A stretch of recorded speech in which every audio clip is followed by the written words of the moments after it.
Hi, I'm Pete Atkins, and I'm sitting here with Clive Barker and Ashley Lawrence. I'm going to act as a kind of moderator. I'll try and stay out of the way as they discuss a movie they made nearly 15 years ago. Good God. Clive Barker's Hellraiser.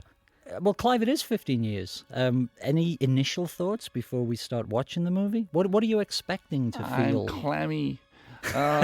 clammy palmed with anticipation of total failure. No, we were talking before we began, just saying that time is sort of forgiving. There you are, Ashley. Being introduced. Yes, introduced. That time is sort of forgiving in a sense. A couple of years after we saw this movie, we probably didn't like it at all. I saw it again reasonably recently and thought it was a movie of its period, which worked actually pretty well. Good. And I have, and Ashley, you must go to this because you were so much a part of this too. I have the most wonderful memories of doing it. Yes. And I think in a way that's almost as important as what we're watching right now, is just the memory of doing it. No, it definitely symbolizes an entire time in my life. Yeah. It's like a family dog. Kind Yeah. of. It becomes much more than the actual entity. I remember standing outside the studio where we were doing the re-recording of the stuff with Ashley. I was not living in Los Angeles then, and the sun was shining, and everything felt I thought, this is as good as it gets. I've made this movie. I don't know what it's like yet. I have this lovely ladies being. We were having a charming time. We were actually doing pretty well, and the sun was shining, and it was L.A., and I thought, well, this is why I wanted to get into the movies. Take it. It's yours. This scene was done on a set, which if you had panned to left or right from that shot, you would have seen naked wall. It was such a small set. Most of this stuff was done just as within the... In a bathroom. Yeah, an incredibly small... Right, I mean, it was, you had a small studio at Cricklewood and a location house in... Dollis Hill, North London. And the studio, you say a studio, it was essentially a village hall. Right. You remember? A single stage. It was a single stage. Yeah. That and a little family of people doing this for what was under $1 million at that time. A very small, loyal group of people.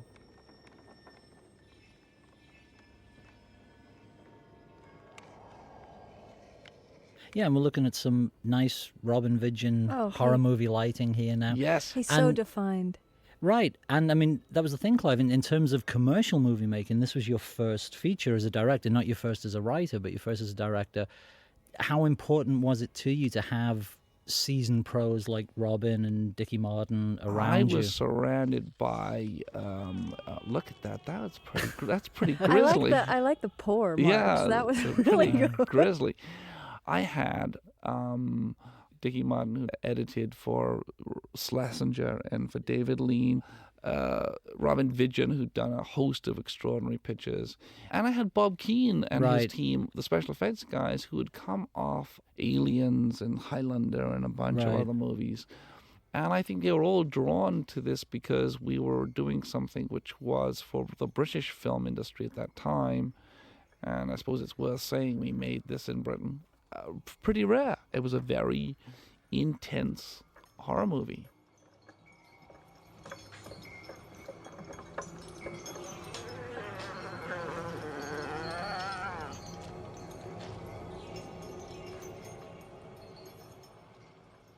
Well, it's certainly a very intense opening that we're watching here, for sure. Yeah. And I remember, although obviously we'd worked together in theatre many years before this, and I was later to become involved with the Hellraiser series, I saw this movie, despite visiting the set, I saw it for the first time as a viewer. And I remember seeing this opening sequence and thinking, Jesus Christ, is it all going to be this intense? What the hell are they thinking?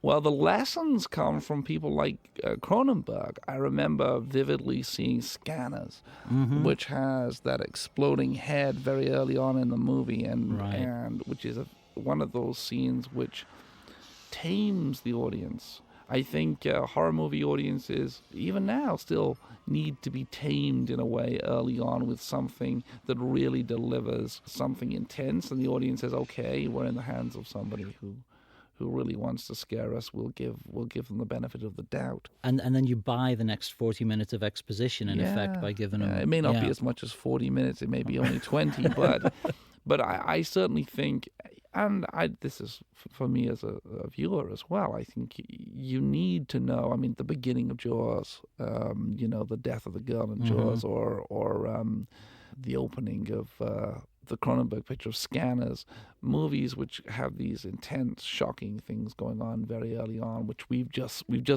moved past that passage in this movie, and now we're into, as you say, exposition, and we're going to watch 10 minutes of exposition, perhaps more, before we actually get to something more horrific.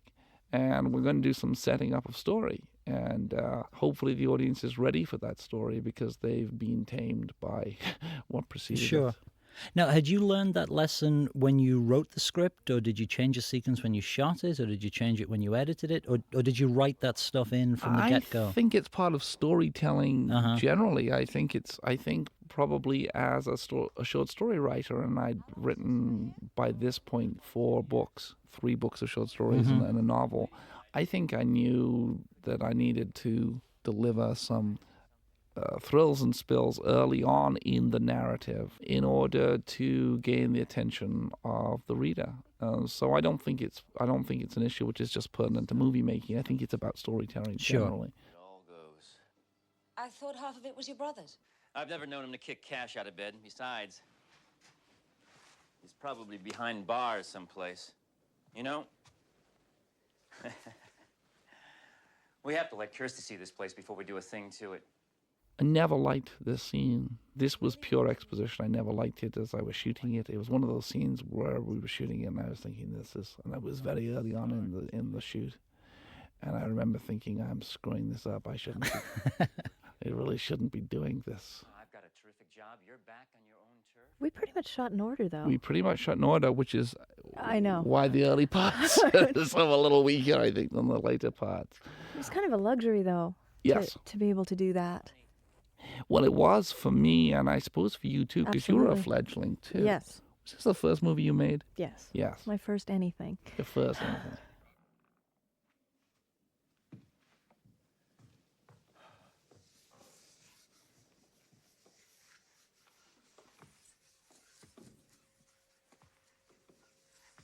Andy came into it with hugely more experience than anybody else on that side of the camera. Claire Higgins, who was playing opposite him, had great theater experience but very little cinema experience. And he was occasionally difficult. I think he would be the first to admit it. And I didn't help that by being indecisive on occasion, not really knowing quite what I was doing. He was making a huge act of faith. He was flying over to England. Here he was making this movie with somebody who'd never directed a picture before. And he was putting himself in the middle of this thing. And I think sometimes he got anxious about that. And I think sometimes I didn't do, sometimes I didn't do all that I could have done to reassure. You know, I think the thing that people very often miss in the directing chores, you are at very least, 50% of the time, you're a diplomat. Please come into this, Ashley, because that's a Well, part I'm of nodding, which you can't hear. It's okay. Oh. No, I think you're forced to mediate with interrelated between the actors with what you want in the scene. I was talking to Pete before about how great it is in a positive sense to be manipulated by a director, not in like a bad relationship way, but in the way where you know what you want and you know the person well enough to know what to stimulate in them to get Right. the response that you need.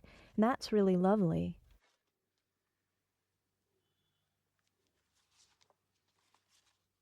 This is an interesting scene because we had this girl, and I think she was a professional lady, if you understand.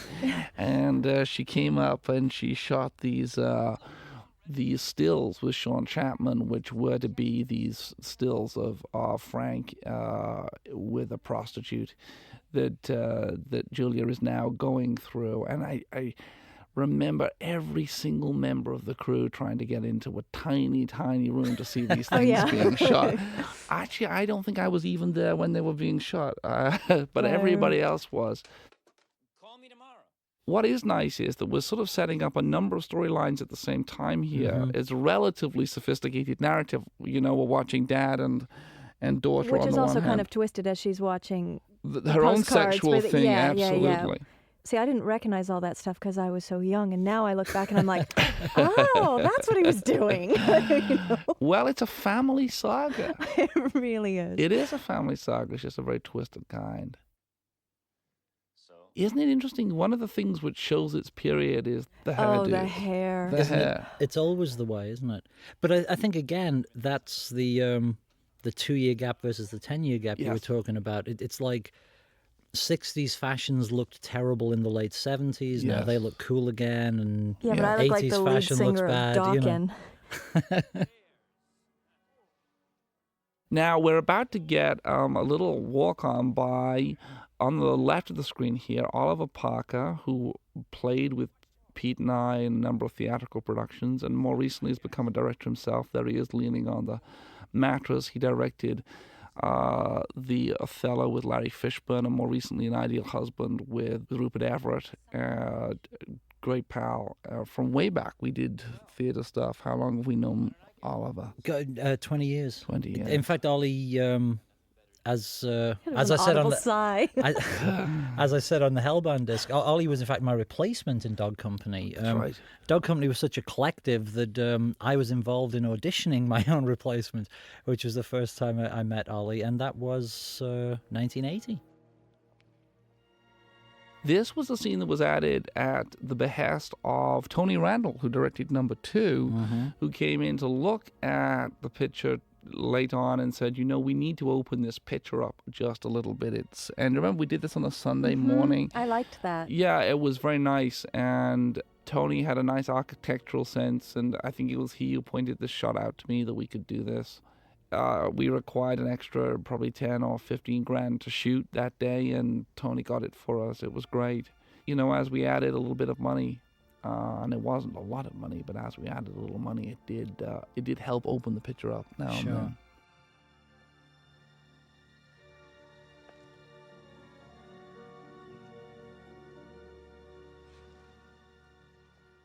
This is one of those, I guess, symbolic scenes, right? They've thrown all the saints on the old lady's saints out onto the onto the walkway outside the house, which is going to allow hell access into the house.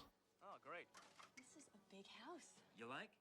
It's very interesting. I can see this, and the lady sitting to my right now, Ashley Lawrence, hasn't changed a bit in the intervening 15 years. It's uncanny.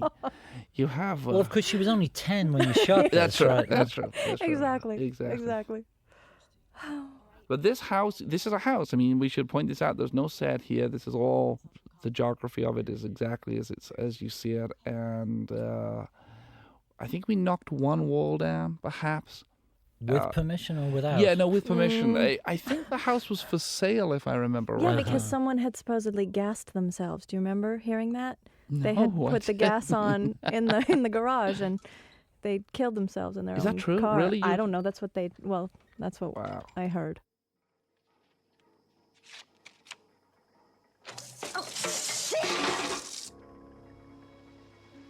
Can I come in? This is a sequence I like. Can I come in? There's something quite nice about this past and present interwoven. Julia's memory of first encountering Frank as he returns, the younger Julia encountering the younger Frank, and their burgeoning relationship intercut with the cuckolded husband hauling the marital mattress up the Yes. stairs and about, obviously, to spill blood. It's a scene I like. Of course.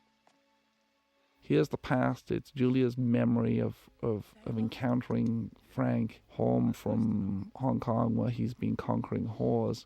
Now she's remembering him. And Frank is Sean Chapman? Frank is Sean Chapman, but not Sean Chapman's voice. Right. An American voice. There's one in the bathroom. So she slides the photograph away out of view.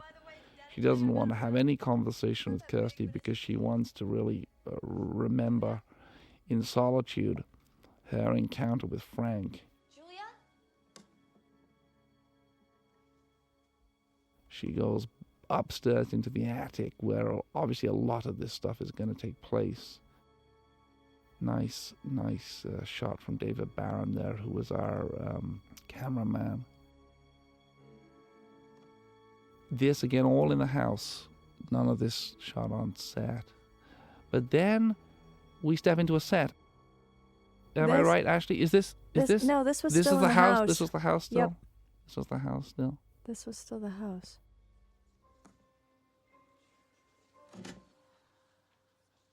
No, this was right above the stairway. Yes, you're And you right. make a You're right, exactly yeah. right. You're exactly right. But you did in fact build a We replica for Frank to come back up from the floorboards. That's right. We So you could go reconstructed underneath. this house, this room rather. Just this room. Mm-hmm. Wedded bliss. And now we're back into memory again. You're gonna let me kiss the bride. What is also very potent in all of this, pulling it all together, is Christopher Young's score, Yeah. which is tremendous and lush and large, much enhanced the movie immensely. What about Larry? This is just shot beautifully. Yes, Robin Vidgeon. Well, Robin Vidgeon loved to shoot women. Yeah. I mean, he just loved to Yeah. shoot women. He really did. He loved that.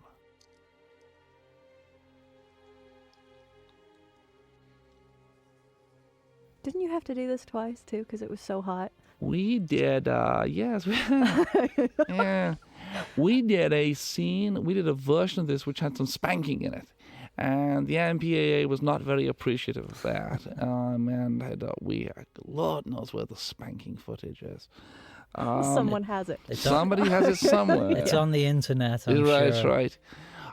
But they had said, and this is the honest truth, they actually couple on the bed in a little while.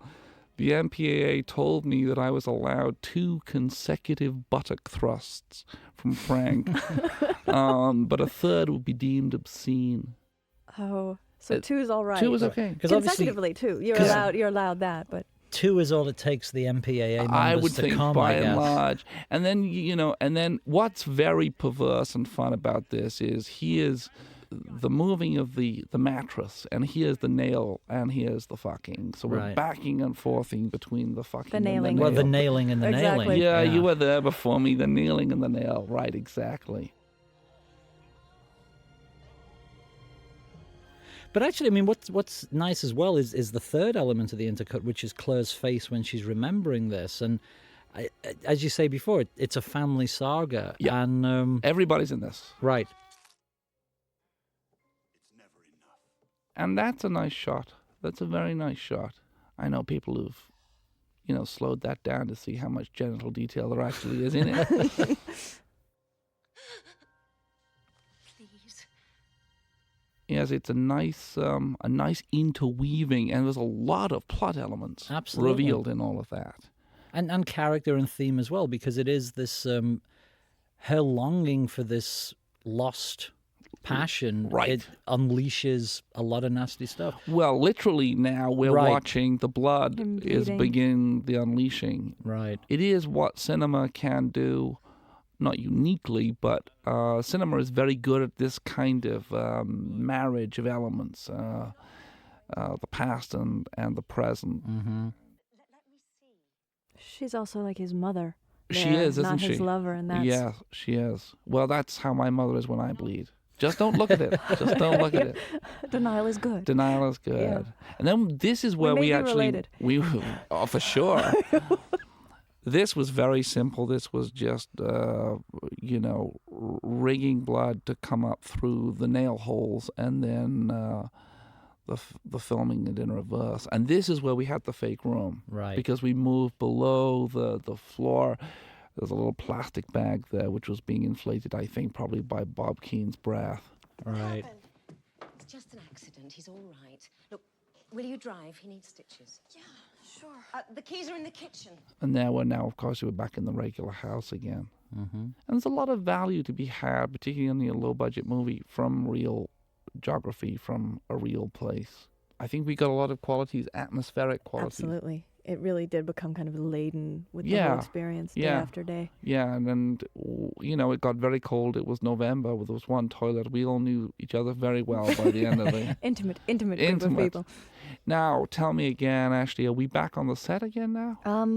I think with the rebirth stuff, well, see, this looks like set to me. Yeah, it does, doesn't it? Yes, this is set for sure, because this is where, that's right, this is all set.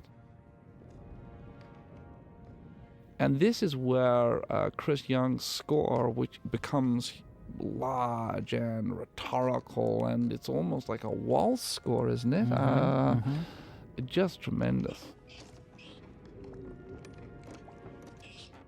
And all the gloop and those rats, those poor rats. Sweet little rats. Who would do absolutely nothing but look at us sweetly. I know, they're so domesticated. Yes, absolutely right. Now, all of this was a later edition.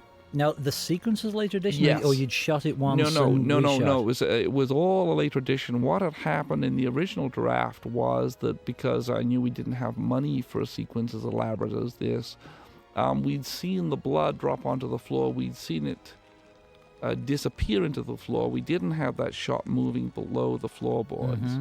And what had happened, I guess, was that later on, Julia had come up and found Frank, and we had to put the pieces of the narrative together. When New World saw the movie, they liked the movie. They said, there's good stuff here. We can spend a little more money on it. And I think the whole thing was, $25,000 or something.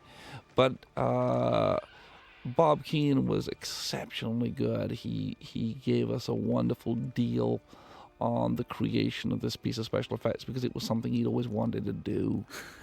And it's a wonderful piece of effects. I mean, it's very much of its period. I suppose now you do it all by CGI. I'm not convinced it would necessarily be better done that way. I love how lymphy it all is. How what it is? Lymphy. Ugh, yeah. No, I think you're right, Clive, particularly with this kind of effect, because plastic or flesh, there's still a physical reality that isn't... reality, yeah. I don't know how the movie would have played without that sequence, actually, because if you think of that sequence being out, what would have happened in the version that I wrote without the enhancement was that we would have had Larry being taken off to hospital with a bleeding hand, then we would have cut to this party scene. It would have been nowhere near as effective. You would, in effect, not have the bomb under the table. You wouldn't have had the bomb under the table. The audience knows there's something up in the attic, and these guys don't yet. And everything that follows on, this is a much more powerful scene in its sort of simple way because there's something disgusting upstairs. Right. Okay, stop. I'm not going to be able to stand up. So lie down.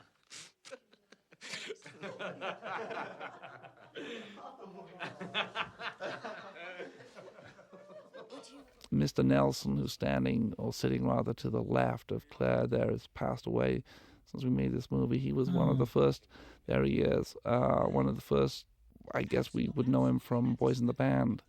He was extraordinary in Boys in the Band. A very nice man, very sweet man. You have to come to us next. Yeah, real soon. I'm glad you're back. But now all of this stuff is charged up with the idea that something's waiting upstairs. Nasty. Yes, exactly. Claire looks wonderful, I think. She does. Claire was an interesting. He is an interesting Yeah, don't talk about her like she's past tense. Yeah, really. He is a very interesting person because she has so many of her own demons. Oh, only when I drink. Right? Yes. And the demons were something that she accessed, as it were. Oh, yeah. Yes. Generous Can you actress. talk about that? Yeah, I mean, we didn't get along very well during filming because of that. I think we both kind of embodied what each of the characters went through, and so we didn't speak very much, and she was rather scary, and she did show a real dark element in her performance that was organic. That's why she's so talented. Catholic upbringing, I think, and had a dark history, which she freely brought. She was brave. She was brave. freely brought to this. And again, a great act of faith. shown in us. I mean, or perhaps most particularly in me. I mean, I was this fledgling guy who was goofily saying, gee, I want to scare the hell out of America or whatever else. And she was giving her heart to this thing. But you were thoughtful about it and passionate about it. I was and passionate were in the about it, trenches with us. Yeah. So it wasn't any one person going through something alone. No. Well, I believed in it.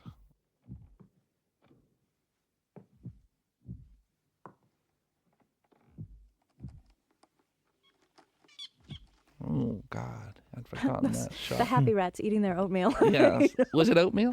Thank God. Yeah. No, but I think that is very interesting, Clive, that like your enthusiasm for a genre to which actors are not necessarily drawn or interested. Like Ashley, I know, is not interested in horror movies or likes them. My guess is Claire wasn't.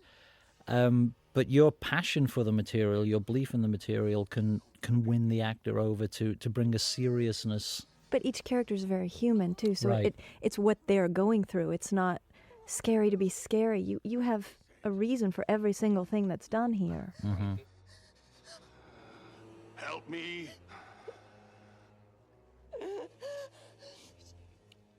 There are a couple of cheap boos in this movie, but there aren't a lot of them. No. And actually, that was a complaint from New World quite regularly.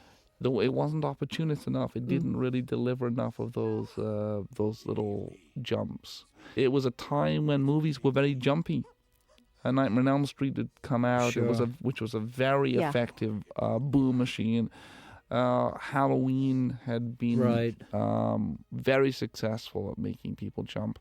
This movie, I don't think makes people jump. I think it disturbs people. Oh, it's insidious. Right, and boos and jumps do not date well. You know, the audience's eye gets faster at Expect it. reading those things, and the disturbing nature of this movie will last longer than if you'd plastered it with things jumping out of cupboards. you Yeah, know. I think the S&M element of it, which we'll get to, is Sure. when Pinhead and the gang appear, is also one of the things which gives it some power.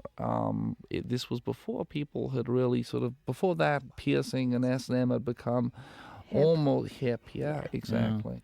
Well, yeah, I mean, I wouldn't write your own influence in the fact that it became hip out of the issue. I mean, I'm sure there were other elements too, but I think... Yes, I think Hellraiser helped popularize the notion of damaging your body for fashion. there were Hellraiser nights here in Sure. LA. Certainly, Cinematic used to have Hellraiser nights. There are a lot of people come along to signings with really wonderfully elaborate Hellraiser tattoos and so on. You have to heal me.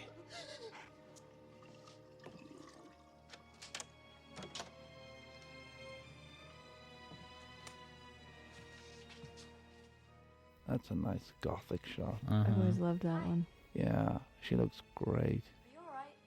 And she's in white. Yes, but her eyes are so tremendously. Look at you, you're all innocence. And Giant she's... Cocker Spaniel. What? You look like a giant Cocker Spaniel. Oh, I don't think I'm even going to remark on that.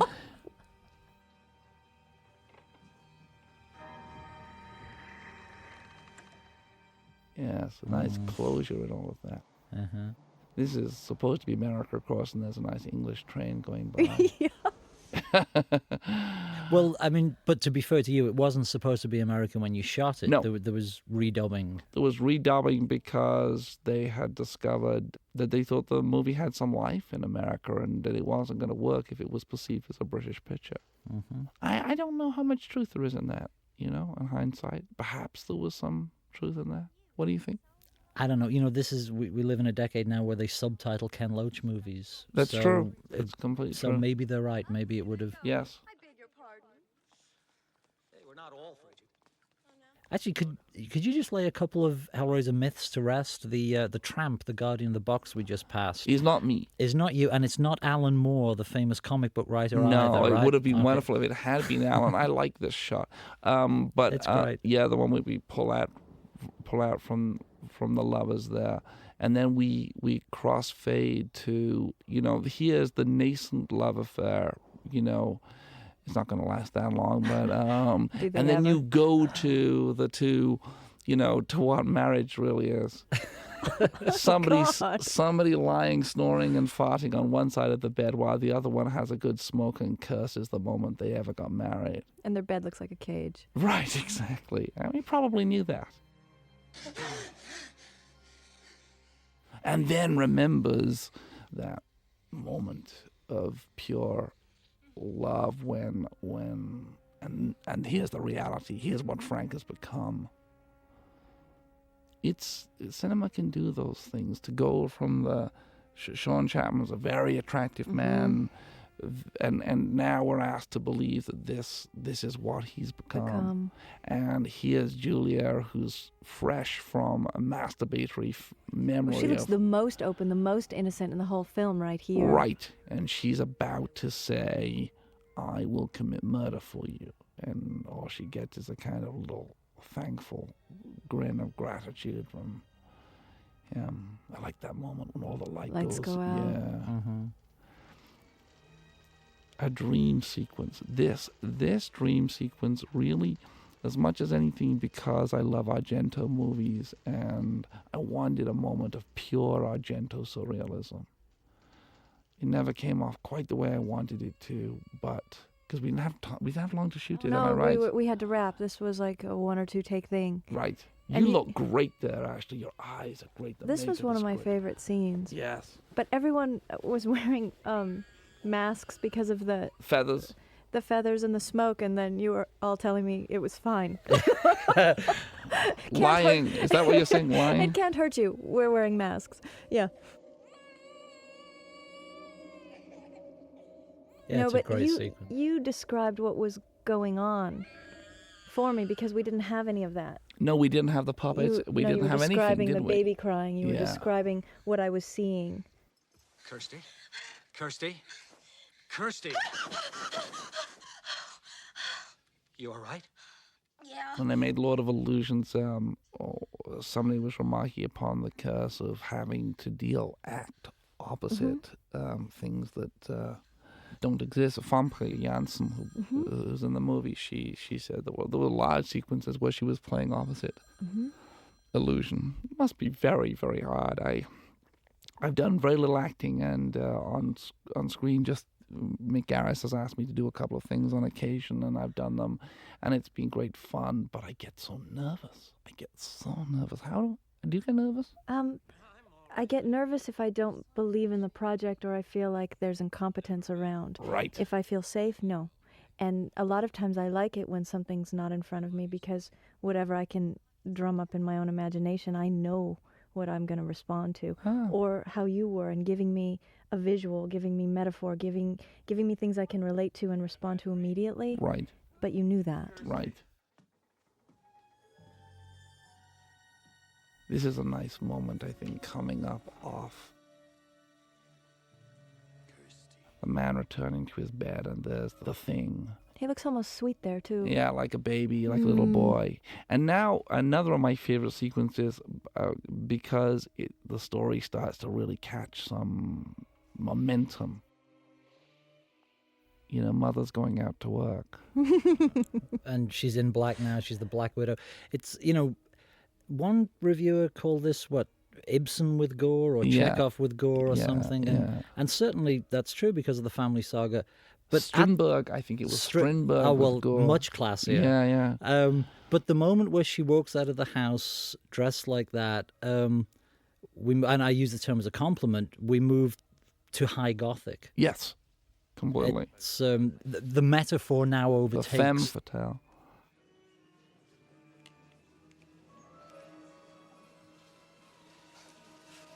Why not? Even her hair is sort of done. I like this. This was a great thing because there's a long dialogue here, and we got it in one shot. We just moved towards them, and they played it, and it's very strong. And the reason why we got it in one shot was because of the way the house was constructed. None of these walls were movable, so I couldn't get overs.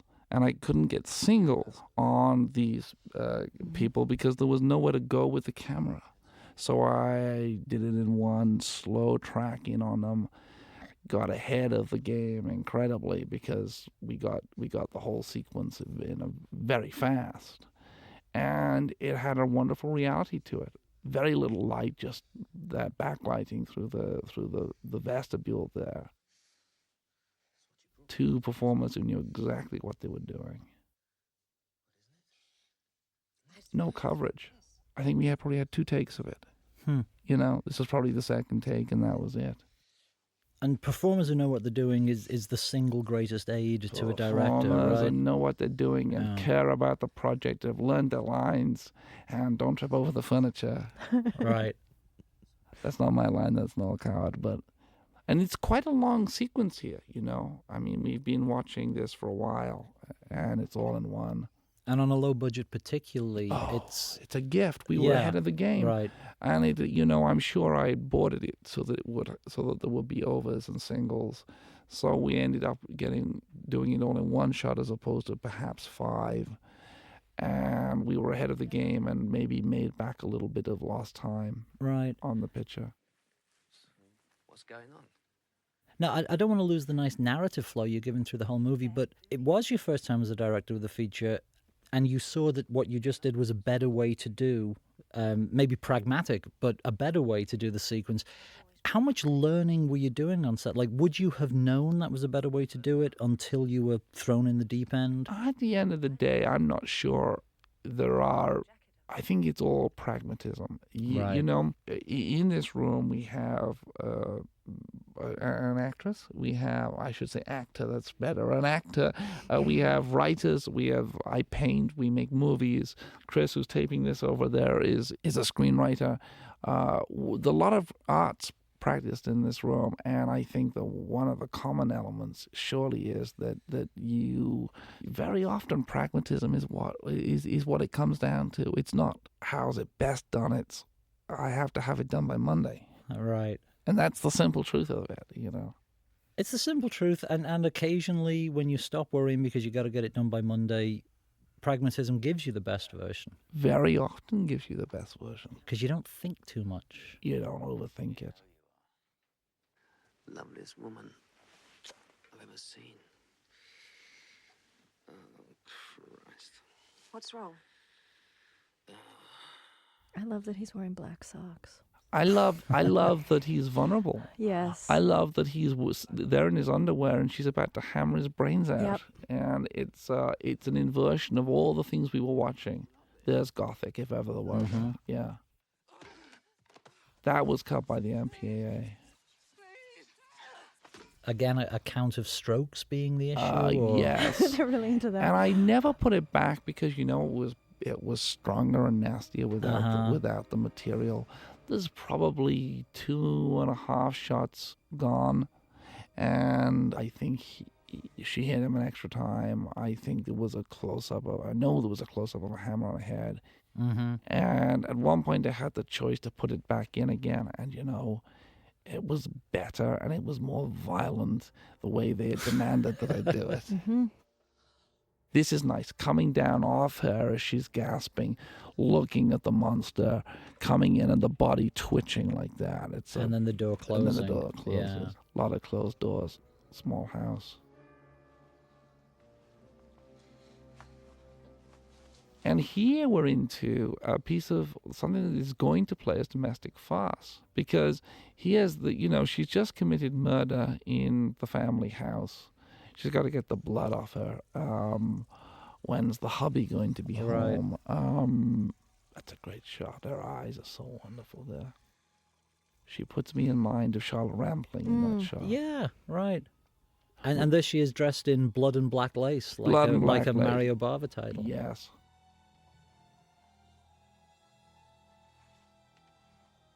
This is nice because now we're into the effects, and they're all physical effects, of course. There's nothing CGI here. This is all physical. Well, literally, CGI hardly existed when this movie was made, I think right? didn't exist. I don't know. May not have existed at all. I know none of us owned computers when the movie was made. Right.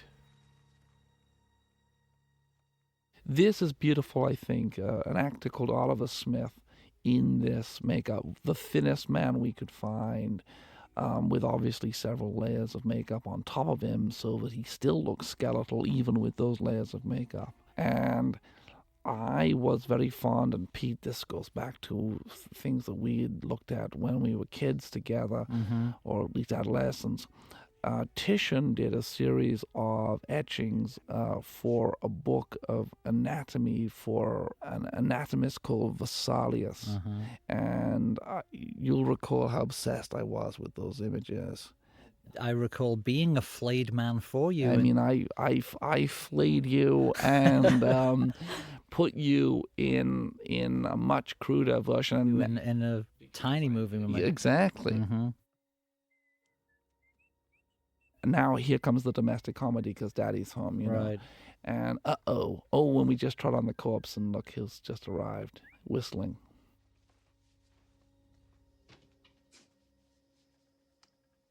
This is, I think, sort of way Hitchcockian, because we suddenly have this transference of affections. We don't want her to get caught, do we?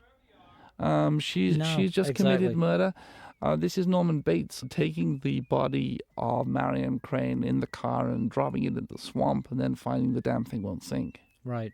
And it's a very fine trick because equally, if we're nice audience members, we also don't lose sympathy for Larry. We absolutely are on Julia's side, right, without making Larry the enemy. Yeah, and the modulation, the true modulation, I think, is in the performance. Right. I mean, I'd love to lay claim to it myself, but I think really it's in what Claire does and what Andy does. Claire is giving us something very vulnerable at the same time as giving us somebody who has just committed the most graphic murder. Andy is sort of dumb, and it's easy to not like him too much right now. And we had that conversation at the time. I said, don't be too sympathetic here, because if you are, we're going to have a real problem at this moment. The audience can't like him too much.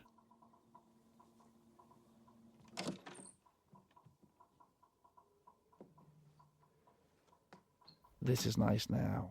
The husband's downstairs having a drink, and she is doing the most risky thing she can possibly do. She's going back upstairs because she needs to see him again. She's in love. She's absolutely in love. Her version of love. Yeah, well, everybody's version is weird. Exactly.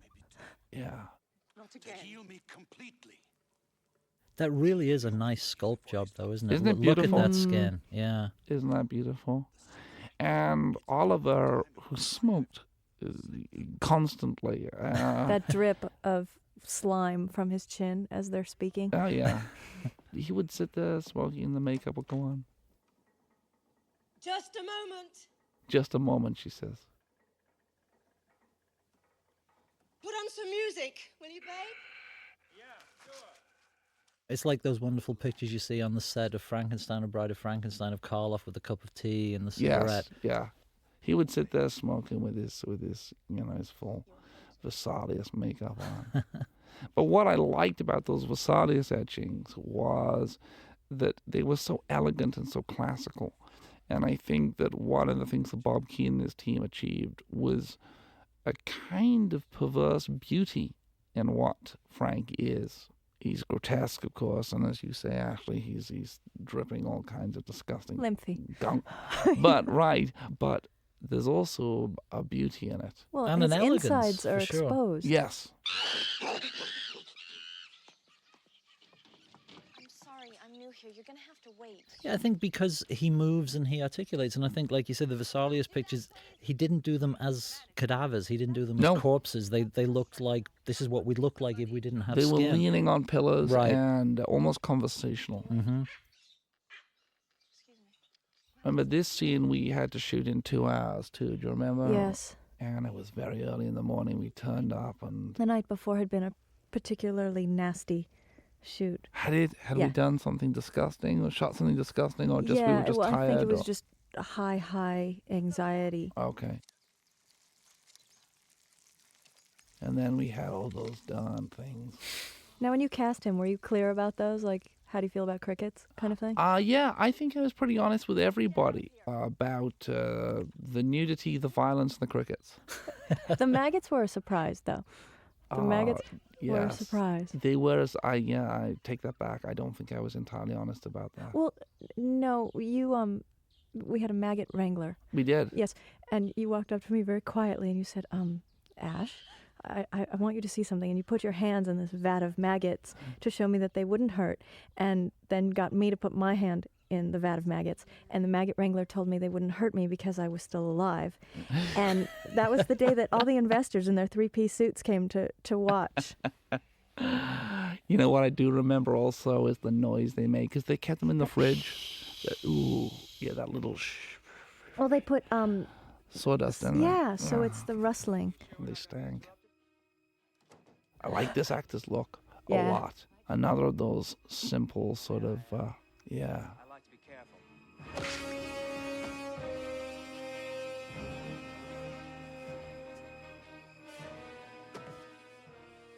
I think we did a version without his underwear on as well, which they decided they wouldn't use. He was a very brave actor, and he said, "Oh, we should just be doing this naked."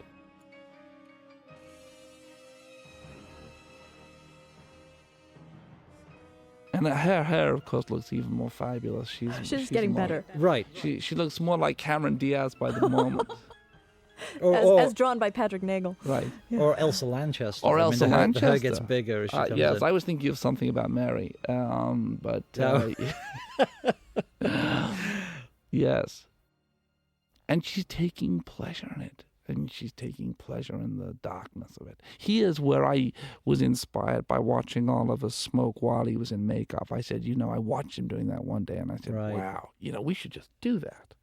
We should put you in a shirt, and we should just let you behave as though there's nothing. And this is a great sort of surreal image. Mm-hmm. You promised me. The Lady and the Beast. Right. He's sexy, though. Really? Yeah. And then, of course, the box comes up, because we haven't talked about the box. Well, right. There's this whole mythology you invented, which was to spin off into the other movies. And Though not, of course, designed to spin off into exactly. anything. Relatively, obviously not unimportant in this movie, but not the thrust of the movie. Not at all. Backstory. Yes. These guys are backstory. Yes. Pain and pleasure, indivisible.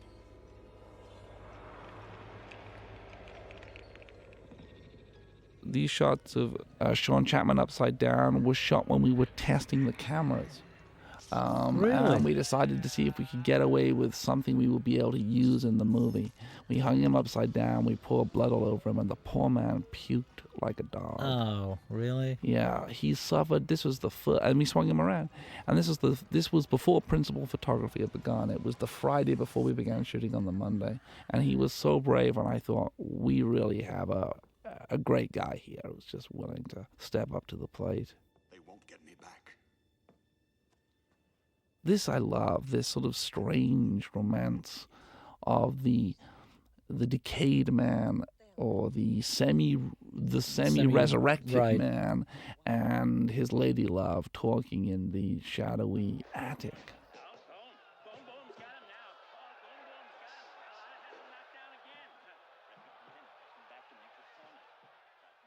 Andy and I talked a lot about the fact that Larry had a lot of repressed violence in him. That's why I think it was Andy's idea that they'd be watching boxing. That Larry was the kind of guy who would like to watch this, because in actual fact there was a lot of anger in him, not least towards his brother. He just never got to. An excuse to yell or Yes, something. exactly. Mhm. Throwing the TV guide at the set. Right, exactly. Yeah.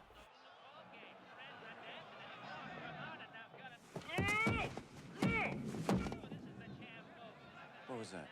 And now this is Hitchcockian as well, isn't it? This is the something upstairs. She knows what it is. Mm-hmm. The audience doesn't really want him to find it, or do they? I mean, do they want the? Well, they simultaneously want and don't want, which is where the tension comes from, right? It's just that I hate the thunder. I'm here. You're safe. And then she uses, paradoxically, as an excuse to distract him, sex. And she feels sexually, I think, absolutely nothing Repulsed, for him. I think, Yes. which makes it so painful to watch. Yeah. And so she's using her wiles to distract him from discovering that her own lover is upstairs. I mean, this is where it gets into the area Webster would have perhaps Right. explored. Webster or the comedians, because it would also be, my lover's hiding in the closet, so I'll flirt with This my is husband. Brian you know. Rick's territory. Yeah, right, This exactly. we should explain to American listeners, Brian Rick's the great farceur of the 50s and 60s in England, who was famous for creating situations in which that most common of English experience is embarrassment was used as a sort of cornerstone.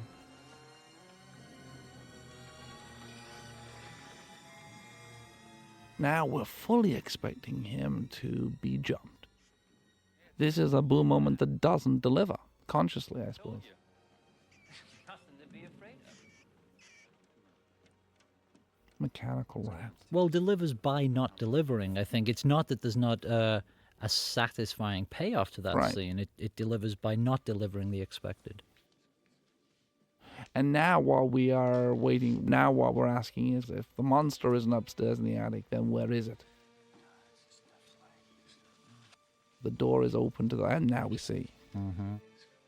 And so we're going to see these two in bed together, and she's anxious, and he doesn't care because all he's concerned with is getting his rocks off. Oh, he's a starving man here.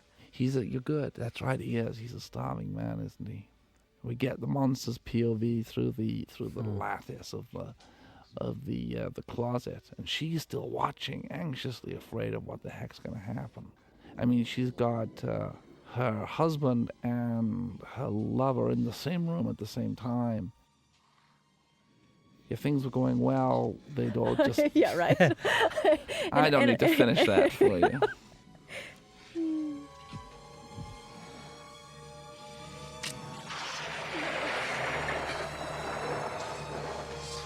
No. No, please don't. No, please. I can't bear it, please. And again, the dialogue has double meaning. Yeah. She's saying, "Don't, I can't bear it." She's terribly afraid of what he's going to do. And then he does something sort of symbolic. This is what I'm going to do to your husband. It's such a heavy flop, too. Yeah, it is. As a rat owner, I now own rats. I don't know You whether do? Yes, yeah. You know, I did for years. Yes, Yes, that's right. they're beautiful. Yeah, no, we have 5 rats, and They're like little dogs, aren't they? they're the sweetest things. I don't know whether I'd want to play that scene any longer. I think I've become a wuss. You're all over me, and the next. And he's Well, so humiliated. you should reassure the viewers it wasn't a real rat. No, fake rats. Not only that it was a fake rat, but that we actually had to take the mechanical rat to the prove. BBFC, the British Board of Film Classification, to prove that it indeed had a mechanism in it and that made it twitch. I don't know.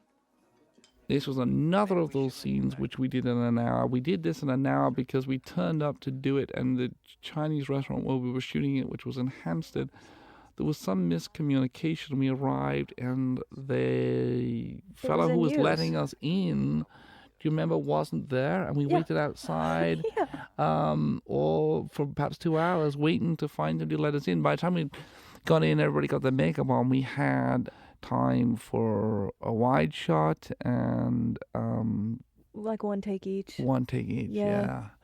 And of course you can never do anything about that. It is what it is. But it was one of those scenes which always frustrated me. It's informational, and because it's informational, you want to do something that's a little bit more stylish so that it doesn't come across as informational. I know, it makes me tap my foot, too. Yeah. But there was nothing to do. I mean, I had a nice circular movement set up, Yeah. but couldn't do it.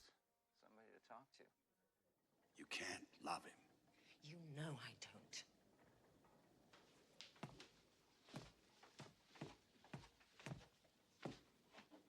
That's a great shot like that. So where's the harm? I said Now no. she's in red. Red. Right. Somebody else before they come looking. So she's the same color as he is. And she's very into this now. She's completely found her moment, hasn't she? I love this when she lets him in and then she looks back. He's not so sure. When he's her not mouth so gets all sure. tight. Yeah. Yeah. She just looks at it. wonderfully cinematic face. I didn't see it, but I was told she was an amazing Cleopatra Oh, I could imagine that. at the National Theatre. I think she played it more than once, but that she was extraordinarily seductive and sensual and sexy and dangerous. Everybody does.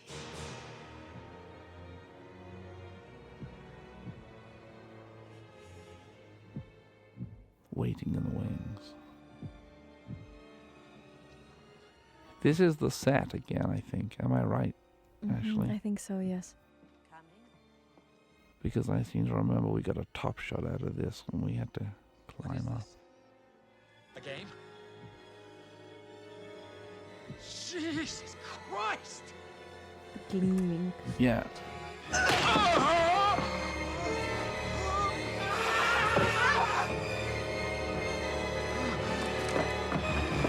Oh, Christ! Help me!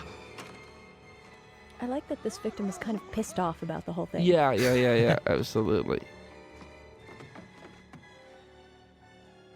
This was a scene for some reason I found incredibly difficult to stage, and I agonized over it. I remember Robin Vidgeon being really useful in talking me through the whole thing.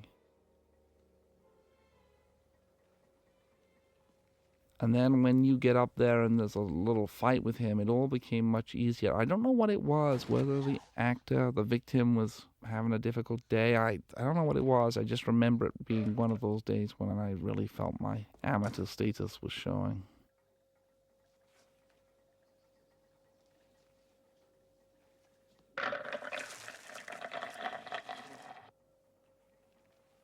Also, when you had all that makeup on an actor and it took 3 or 4 hours to get into an actor into makeup, it would take a toll on everybody's energies and temper.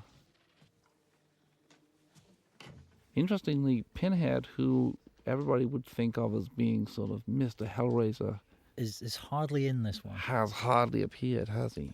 But it's the way he's appeared. Yes. It's so majestic. Yeah.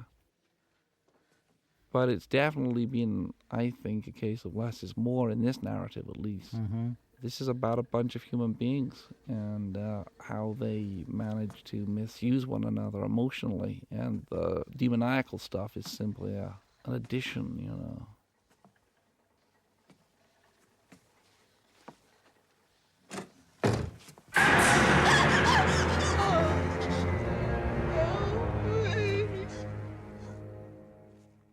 We had to reshoot that. for We some did, reason. didn't we? Yes. Can you remember why? We That's right. saw into the room, or there was something. It was a technical thing. In fact, yeah. I sucked. No, I was going to say it was a technical rather than an acting thing. Like, We had actually remarkably little in the way of technical problems. I mean, there's the top shot I was talking about before. right, so that's a Where we set. go, it was definitely a set, because if that had been the real room, we would not have Couldn't been have able to done it. get so high. Mhm. Don't touch me, or so help me! What'll you do? What can you do? This part came easily. I remember it was just the earlier murder was murder. Make your daddy so proud, don't you? Here's another place that was cut by the MPAA when you stick your hand, Ashley, into his belly, and was actually much better in the shortened version than I left it that way. It was actually much more believable. Sweet. There. You can see how there will be reason to have slightly more at the head of that shot. Right. You gave Oliver such a hiding. Do you remember this? Yeah. He was Yeah. bruised and beaten. Well, I used to play third base, and so we had one shot to throw this out the window. Right. Because We couldn't replace a window. That's right. But there was also this sense that you were that when physically challenged, you were an actress that one had to be a little careful of. Yeah. But that's great. I mean, not just for Ashley as the actor, but Kirsty as the character. It's like, Oh. plainly, the ingenue is freaked out by her first encounter with a monster, but she's not reduced to a gibbering wreck. Which was She hollers, she swings at him, she kicks him in the balls. Right. Right. That was your idea. Yeah. Thank you. Yeah. Yeah. And then we meet the nuns, And I fought for the nuns. It was hailing that day. It was a cold It day. was so cold, and they swept me down. Right. And it was so cold. It was so cold. And then and they said, but we'll barely see the nuns. And I said, yes, but the French critics will get it. She's being passed by 2 nuns, you know.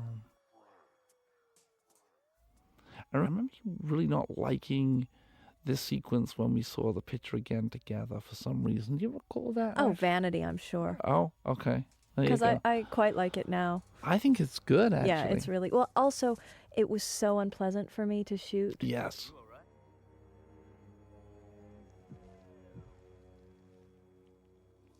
This is nice. The flower on the television. Beautiful. Mm-hmm. Emerging to signify her coming back to consciousness. And also in a way like you see in school when they show those films about evolving and everything's done in slow motion. And then we only realize that where the flower comes from when we go to the wide and we realize that it's there on the television or when I think there it is. Mm-hmm. You're awake. In a different color. Yeah. Good girl. What happened? I'll get the doctor. Wait a minute. How did I get here? I like her kind of dominatrix belt. Yeah. I never noticed that. Nurses can do that.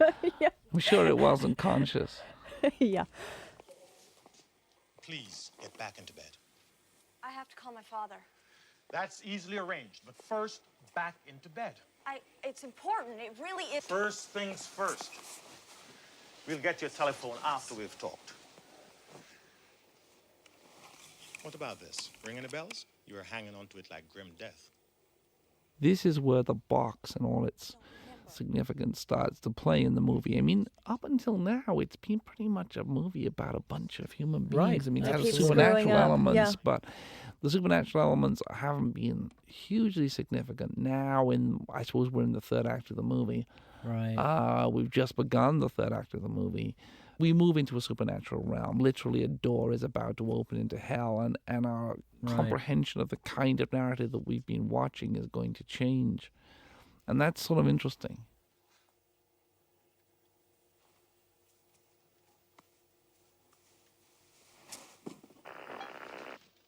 She touches the thing, the television starts to go on the blink. I don't notice. You don't notice.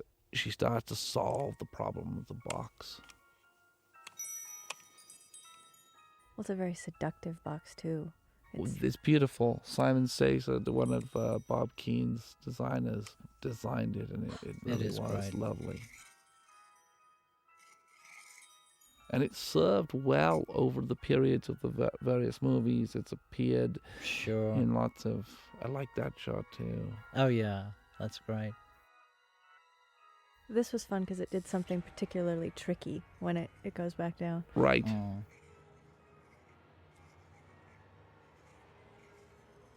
My grandfather used to bring back from the East, he was a ship's cook, puzzles of various kinds, and that box definitely belongs from that period of my life, was those little puzzle boxes that he would bring. There is an error visible somewhere in this sequence, somebody told me. One of the special effects boys can be seen at the end. Somebody told me that if you Yeah, freeze frame. If you freeze frame it, he's visible at the end of the corridor. This is one of those moments where we really are, it's all smoke and mirrors, because this was a tiny corridor. There was nowhere to run. There was nowhere to run. It ran 15 feet maybe? Maximum, and the creature was 7 of it. Yes, exactly. And behind the creature, when we eventually get to him, was a huge gang of not unsizable special effects guys. Pushing. Wheeling the poor... Right, Wheeling right. like hell. And of course, no CGI to take out any of that detailing. It all had to be Right. done with the removal. The only way it could be removed. Basically, it was running in place, and then we would all have to turn around and Right. run the 2 feet back. Right. Right. So the camera is moving down the same length of corridor again and Over again. and to get, over and over and over again, exactly. And here he is. And here's the engineer. This sequence appears in a in a Verhoeven picture, yes? Basic Instinct. Basic Instinct, Yeah. that's right, yes. That I like. Yeah. That has it's a weird quality to it. And of course it's a little guy mounted on Right. on a sort of some kind of podium on wheels there. The set was very unstable. And it was a big beast, wasn't it? It was a big he was thing. large. Yeah. Yeah, I remember you having me bounce up and down a lot so my hair would move so it looked like I was going more quickly. Yes. Uh-huh. That's pure illusion. Pure illusion. And obviously there's technical tricks you use to convey that illusion, but also the telling of the story and the emotional investment we made in Kirsty and the rest of the characters also lets the illusion work. We're ready for that door to be opened because we've gone on the journey with her. Well, I think that's got a lot more to do with it, to be perfectly honest, than any great Right. technical sophistication. I mean, that's one of the places where I really think you see the absence of money in the picture. Yeah, that's true, but strength of imagination will always conquer paucity of resources, Right. and not vice versa, as we Right. see from Yes. very expensive movies that shall be nameless. Yes. This was another of those sequences. I was sick as a dog shooting all of this stuff. Physically sick. I was going out into the This was the last shot toilets of the and night. puking. Yeah, but the whole sequence. Yeah. And then for some reason I had the flu or something and I was just sick. And then poor Nick Vince, who was pasted into that, glued into that makeup. Do you remember? Yes.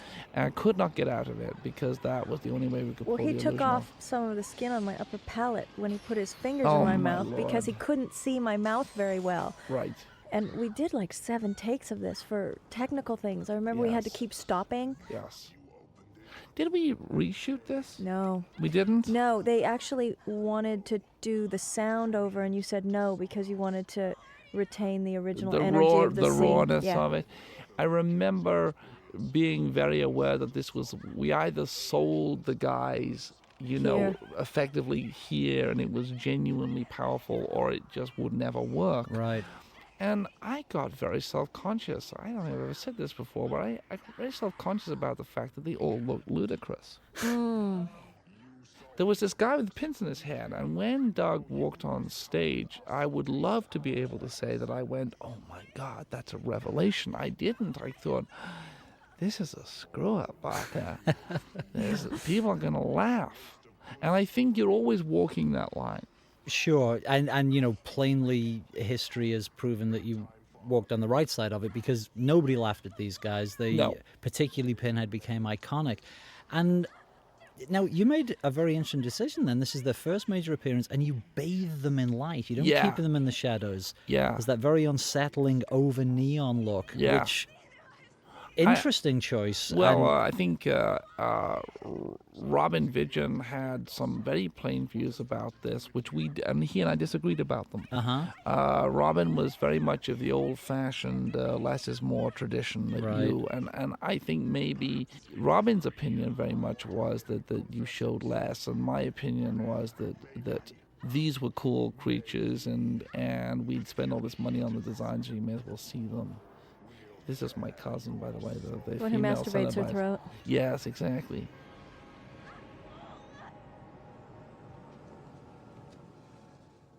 She'll tell them everything. I definitely had second thoughts about it when I saw it. It may be one of the reasons why I spent so much time in the toilet puking. I was so anxious because about you that. thought he might have been right. I thought he might very well have been right. I'm sure it could have worked the other way, but there's something very nightmarish about that white light. Well, it's part of it is it's not what you expect, right? Right. And also then we intercut with this darkened house, and where the final portions of the drama are being played out between Frank, Julia, and Larry.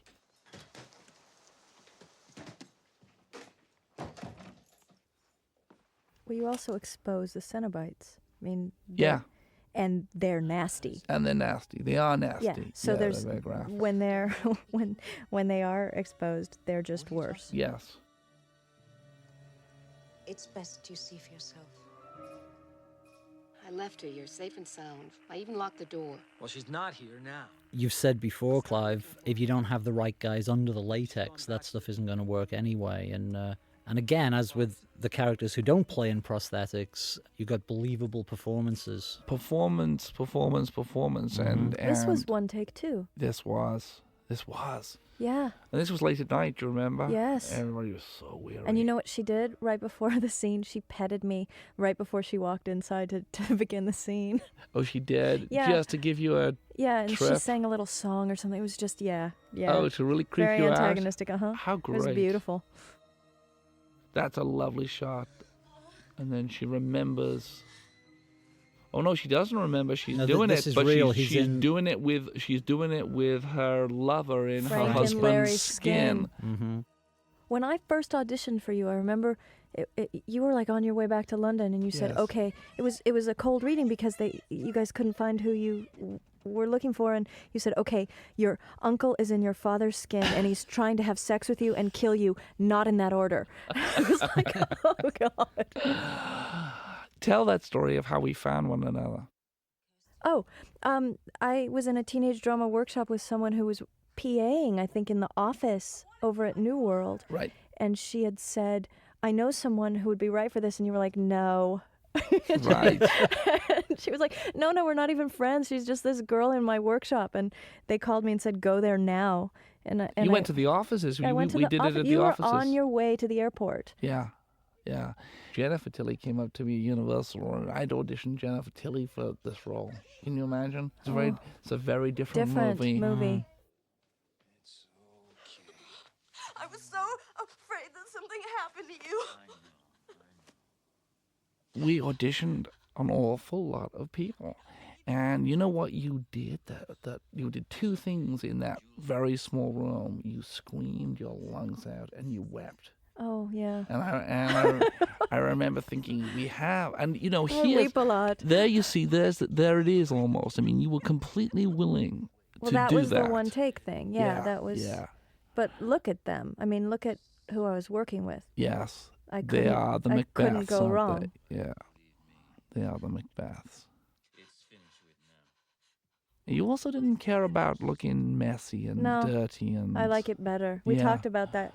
You were like, "I don't want one of those douche commercial heroines. I want you grimy." Did and you I was say like, douche commercial? You did, didn't you? Yes, I did. Yeah. I like that. That's a defining moment. But I am grimy and sweaty and Completely. When I'm feeling better, I'll go to the police and try to make them understand.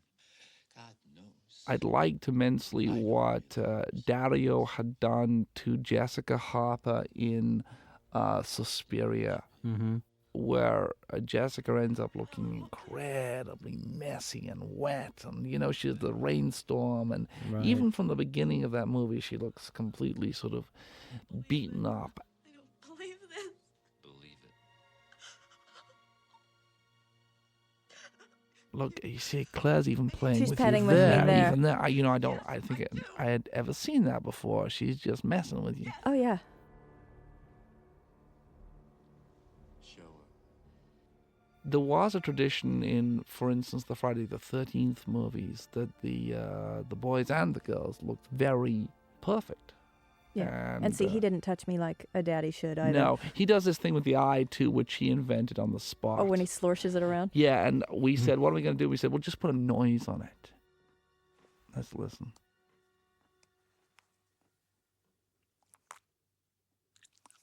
Little moist thing going on there. The moist thing of just fixing the skin. Ah, man. Those are the moments which make it so much worthwhile when you invent something. Now we are really in sort of Greek tragedy territory. Here is the skin body Of my father. of your father, and the demons are about to sort of do a deal with you. This is a great shot of Doug. Well, Clive, I know you've spoken about Doug 1,000 times in print and on tape, but just in case there's some newcomers, Tell them that you knew him when. Say something about the Well, guy. Doug, I knew at school when Doug was 14 and I was 16. We did school plays together. We did little films together, some of which are on tape, rather on DVD. We did plays which I wrote. Then, of course, we all together made theater pieces together. Doug was offered the role of the removal man, played by Oliver Parker, or Pinhead, on the basis that Pinhead would be a pain in the ass to play because you'd have to do all this makeup stuff. And Doug and Ollie, I think, debated it back and forth as to who was going to do. Really? Yeah, who was going to do it. I think they decided Doug sort of took the short straw because it was a makeup gag, you know, and he was going to be buried in makeup. It was going to be a pain in the ass to do it. And then, of course, he ends up sort of taking the post around the reviews. Right, and entering the movie Pantheon. monster pantheon, Yeah. Well, this is a nice moment because you're recognizing for a moment that this is not my dad. This is not your father. Nice simple gag there, the tearing.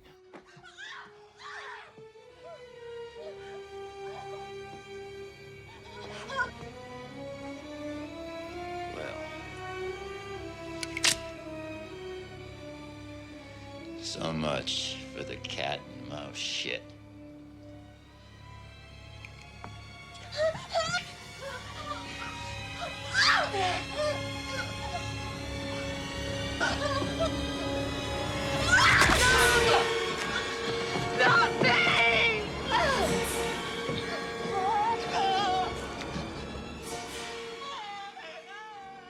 This is a very unforgiving movie, it strikes me looking at it now. Well, you have the whole frog and the scorpion thing with him, too, because he truly- supposedly loved her, You but he truly do. can't help himself. Truly, absolutely. Claire hated that, because she looked so glamorous through the movie. And then, you know, she was, oh, man. And now we've got a very simple haunted house. Where are you, beautiful? The girl is upstairs, and Uncle Frank with flick knife is coming to find her. And we have a couple of boos. We have a couple of those moments. Yeah. Opening that cupboard. There are two, I think. The first one is the stronger one, which we're about to see, and the second one is the maggot scene. Sorry.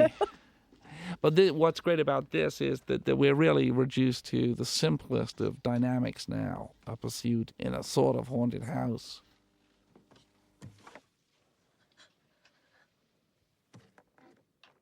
Here we go. Boo. And what's great there is that, of Cameo course, by Jesus. it's Christ jumping out. Of course it is. Yeah. And I have to put him away. Put him away. Be quiet, Jesus. Jesus, shh. Silent Savior. Say nothing, Savior. We're in this together.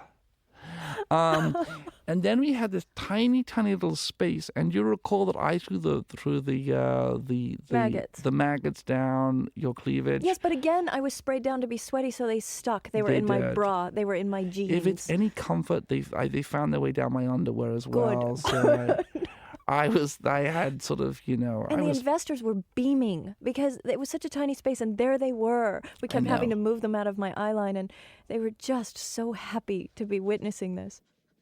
This is pushing the heroine to the very limits, and I really liked that. I really liked the. Here we go.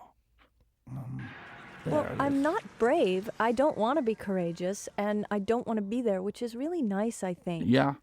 And you look sick and unhappy, and you're not one of those beautifully primed. Like I took a risk and didn't wear mascara Right. in the movie of the week, prison movie. Yeah.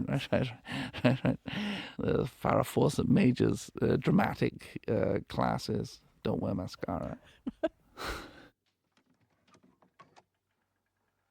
Really stretching. Really stretching. Although she actually went the other direction, didn't she?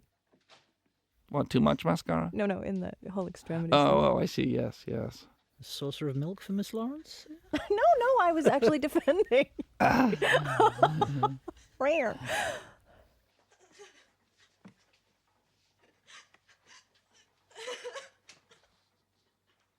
This is one of those moments when the audience... I actually heard an audience on 42nd Street just yelling, "Get out of there, bitch." Yep. They were so unforgiving of you. I know. It's very indulgent to just sit there and cry. Yeah, I know. Oh, I'm from a middle-class family. And then this is, I love this. You're driven by your uncle in your father's skin to slip over the body of the your entrails own of my father. Right. Daddy. No, don't mourn him. He was dead long before. After a while, you couldn't do continuity with any other wardrobe, so I had to wear that T-shirt for 3 weeks in a row every single day. You think we didn't know that? I know. Why bathe? Yeah. Right. What the hell is that? This is a great moment for the plotting. It was one of those moments where it really plays. He admits to his own undoing. Because you're right, as you say, he forces Kirsty back over the entrails of her own father, but he's chasing her into the room where something worse is waiting for him. Yeah. And how? And how?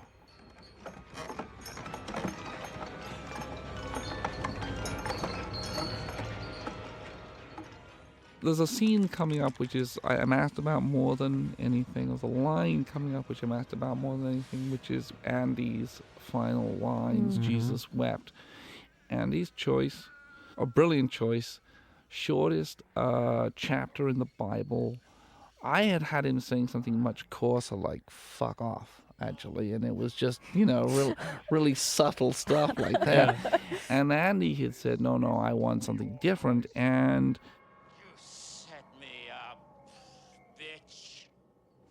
he delivers these lines, or these words, hooked up. And it was the most uncomfortable thing for the man. Because he was hooked up there for hours. Yeah, I know. And he had a board which he lay back upon, Yes, do you I recall? remember that. But the poor man. Something out of... We could never get away with this stuff now, I think.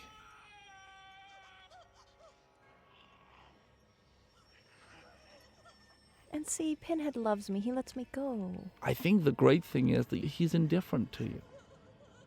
I think that's the cool thing. That's not what she needs to hear, I'm Clive. No, sorry. I have a whole... I'm sorry. Whole other thing going on. Yeah, because he lets you go in the second one as well. I think there's the seeds of a romance Well, there, for sure. you see, by the time we got it's to the the second one on the spine. Yeah, that does it.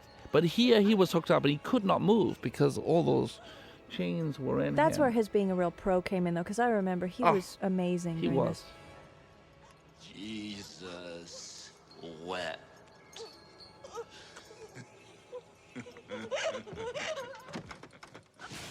Oh, man. Now, that was a longer shot. It was a much longer shot. Body pieces went every place.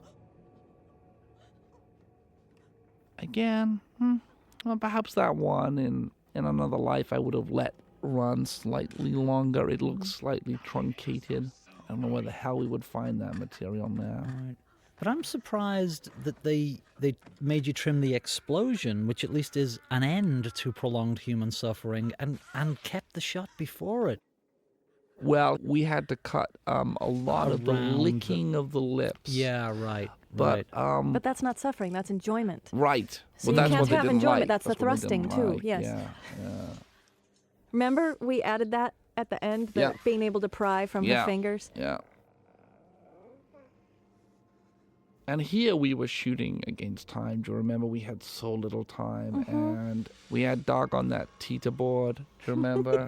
And it was like a seesaw. Yeah. And he was standing on one side, and Selwyn Roberts, who was a massive man, was on the other end. Oh, my God. Lifting Doug up into the air. No, don't do that. Go to hell! Takes on a whole new meaning, doesn't it? It does. You know, here's another place with the destruction of a house where if we'd had more money. I hand animated that stuff with a very nice Greek gentleman at his home one Sunday. Yeah, we had no money left, and New Line refused to pay for any of it. So I said, well, what if we just hand animate the stuff? So we both of us got very drunk on Greek beer, and I hand painted all the I like that. Ah, It was very amateurville. I didn't know that. But it doesn't look that way. No, I guess it looks okay.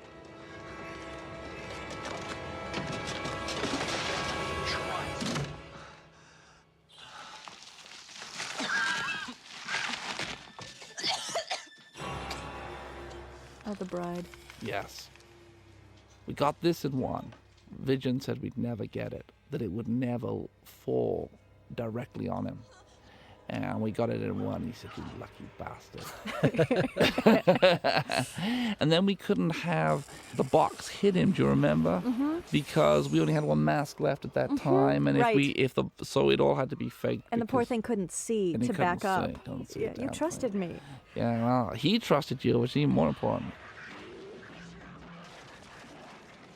And then Simon Bamford, who had played with us in the Dog Company, done a lot of theatre stuff in the Butterball. He's slender, too, in real life. Tiny little guy. He plays in Nightbreed, one of the most attractive of the Nightbreed. Sweet character whose name completely escapes me right now, with a little dog. I like that my boyfriend does nothing. Your boyfriend is completely useless throughout this entire movie. But he's there for you. He is. But that was absolutely, as they say, a choice. I mean, I love that. I love the idea that you were the proactive one, and this guy is dinky but sort of useless. Yeah.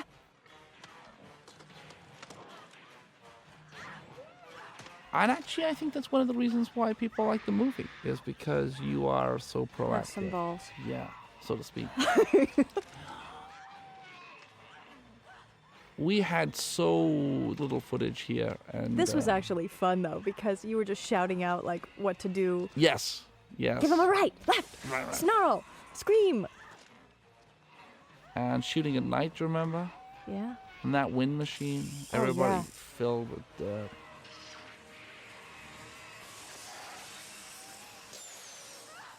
That was somewhat crude, huh?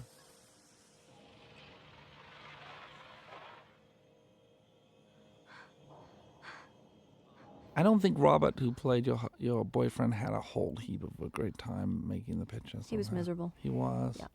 I think he felt as though that he was not being given enough to do, and that was the point, and there wasn't much to do about it.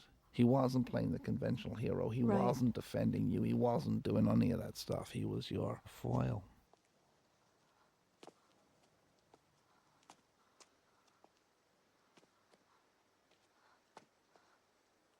I wore that shirt that he's wearing for years after that. I liked it so much we cleaned it off. And I loved wore doing it. that. This is like one of the only times I'm actually somewhat clean. We shot this on that wasteland, Mhm, right? yes. But first we didn't have any money to set fire to the house, so we did it symbolically. Right. Yes. Which isn't so terrible an idea, actually. I mean, if this had been a Corman film, he would have had A little model. or actually footage which you'd seen 12 times before of Or like a real church in Russia that they just decided right, to to burn down. Yeah. This I like, though. I like the burning chair in the bottom left. What's left of something domestic? Yes. Oh, is this the house? You know, it never figured to me before that this is the house. Is this supposed to be the ruins of the house? I don't know. You would know that, Clive. Well, you're asking the wrong person, because I've always... It was always called Wasteland, so It was I just a didn't know. wasteland scene, Right. and there's a flyover behind. I don't think we lived So so it- close to the industrial. I don't think so. So it's not meant to be. I don't think so. I think it's just a sort of, it's interesting. And that- again, this is not you. No, this isn't me, but this was a gag. It's a good Nor gag. is it Paul McCartney. What? It was the stepping into the fire. It was a good strong gag, a good punchline.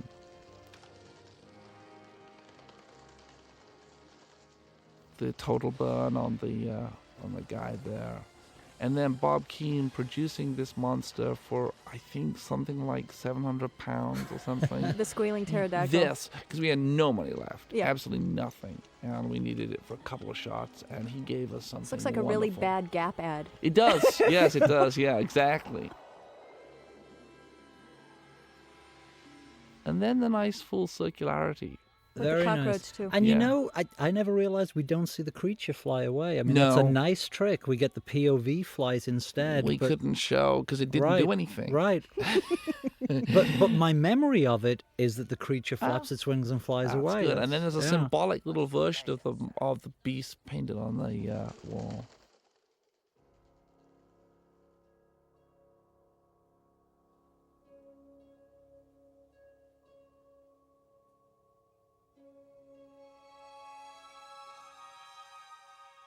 Kenneth Nelson, there he is. Good guy. A good guy. And their lead Cenobite, Doug Right. Bradley. Wow. Yeah, Pinhead was a nickname, was a right? nickname. It's stuck. It was not even a nickname I liked, actually. Right. Pinhead seemed to me to be a very unflattering nickname for a... Kind of docile. Right. Kind of. Yes. Claire St. John, I think, the production coordinator, was... Am I right in thinking she was the very sweet lady who offered the alternative title to this movie? Is that right? At one point, New Line said, "We don't really like the title Hellraiser. Uh-huh. We think it's rather. We just don't like it." They thought it was beneath their usual standard. Well, I think they also thought it was sort of something that wouldn't play in the South, and there were all this stuff. Right. And so I said, okay, if anybody can come up with a better title, we'll use it. And one of the very, very English, very proper ladies on the set said, "Oh, I think it should be called What a Woman Will Do for a Good Fuck." Well, that's certainly the log line of the movie, if not the title. And your alternative title was Sadomasochist from Beyond the Grave. That's right. Well, that was my working title. Right. Oh, boy. Equally accurate. Yes.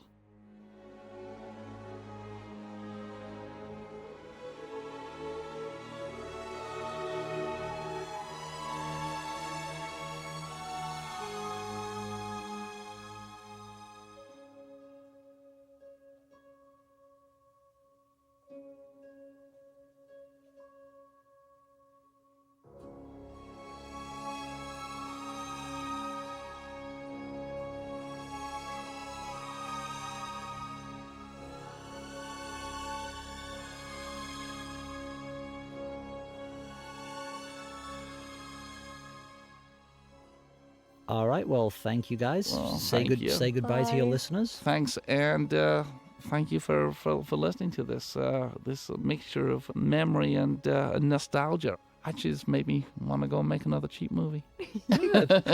You guys didn't need much prompting at all. Your memories Well, were no, very it's good. entertaining and very Thank you. informative. Thank you. Goodbye, and thank you very much. Thank you all. Hope you had fun. Bye.